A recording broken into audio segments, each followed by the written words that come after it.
یقین کر کے تیرے گن پہ مولا بڑی حسرتیں سنبھال رکھی ہیں۔ کون کہتا ہے خدا نظر نہیں آتا، ایک وہی تو نظر آتا ہے جب کوئی نظر نہیں آتا۔ مقدر لکھنے والے کے پاس مقدر بدلنے کا بھی اختیار ہے۔ ممکن ناممکن تو ہماری سوچ ہے، اللہ کی ذات کے لیے سب ممکن ہے۔ میری لاکھ برائیوں کو جانتے ہوئے بھی مجھ سے بے انتہا محبت کرنے والا صرف میرا اللہ ہے۔ جب ساری دنیا منہ پھیر لیتی ہے تو اس وقت بھی اللہ آپ کے ساتھ ہوتا ہے۔ میں تیری رحمت سے مایوس نہیں ہوں یا اللہ، بس مجھے ہر آزمائش میں کامیابی عطا فرمائے۔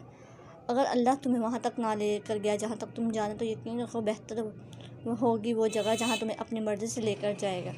کوئی بھی چیز دل کو ایسے زندہ نہیں کرتی جیسے قرآن پاک کرتا ہے۔ کل کی فکر مت کرو، جس رب نے آج تک سنبھال لیا وہ آگے بھی سنبھال لے گا۔ میں اپنا ہر غم اللہ کو بتاتا ہوں کیونکہ میرے غموں کا علاج صرف میرے اللہ کے پاس ہے۔